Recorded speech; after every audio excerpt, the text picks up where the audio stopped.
Los saludo con mucho gusto. En esta ocasión vamos a tratar sobre la filosofía del derecho de acuerdo a lo que significan las disciplinas normativas, ¿no? Recordando que la filosofía del derecho es una disciplina que hace converger y une a la filosofía del derecho, y el derecho tiene un basamento teológico, ético, axiológico, y por lo tanto es el raciocinio de las normas jurídicas sobre su naturaleza, alcance y fines. Por lo tanto, vamos a comprender entonces que la principal fuente sobre esta cuestión de la norma jurídica, el primer parámetro, es que encontramos dentro de la antigua Roma la posibilidad de su conceptualización. Por lo tanto, lo tomaban como un cordel para medir, o bien su segundo significado, una escuadra para construir con el ángulo recto.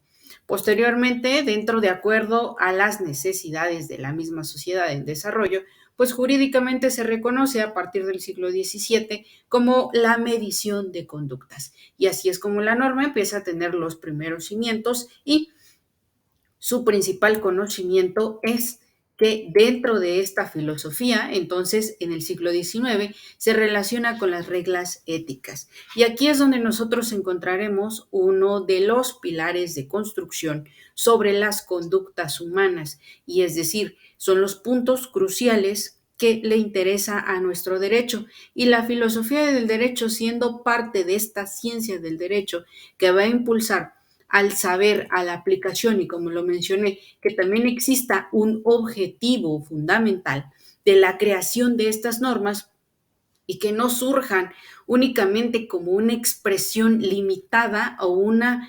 limitación que únicamente contenga a un pequeño grupo o a una sola persona dentro de la percepción de su realidad, o bien dentro también de aquella interpretación que pueda obtener de acuerdo a su desarrollo intelectual y al raciocinio practicado.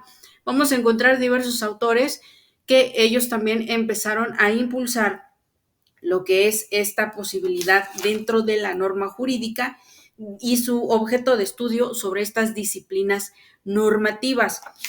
Vamos a ver que dentro de su aportación está esta actualidad, ¿no? Porque también ellos, y les comento, pues que se utiliza, ¿no? La filosofía de los valores. Y aquí hemos mencionado en varias ocasiones, por supuesto, lo que es la axiología jurídica, que también, ejemplo, vamos a ir en concordancia o en apoyo, como lo es también la sociología jurídica, quien ha aportado distintos cuestiones que seguimos utilizando, como lo puede ser en el derecho penal.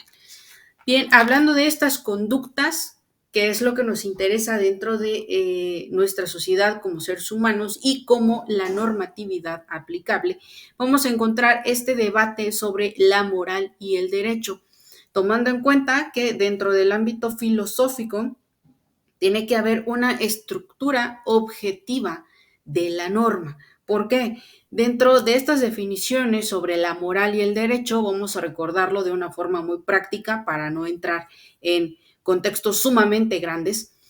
La moral es el conjunto de valores y normas que llevan al hombre a obrar en relación con el bien y el mal, mientras que la ética es el estudio de la reflexión de estas conductas.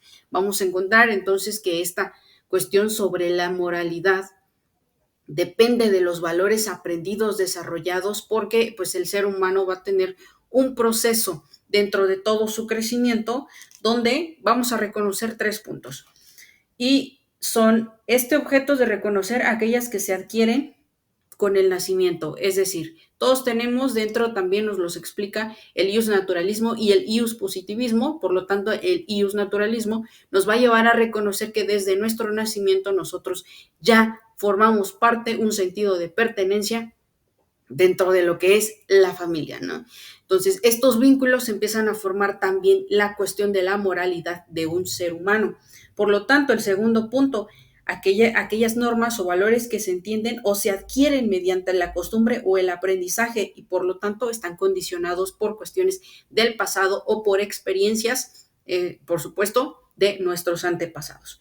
El tercer punto, aquellas que son conscientes o comprendidas, por lo tanto se desarrollan en una función o en cuestiones sobre la relación y que el individuo pueda ser útiles para dirigir su conducta.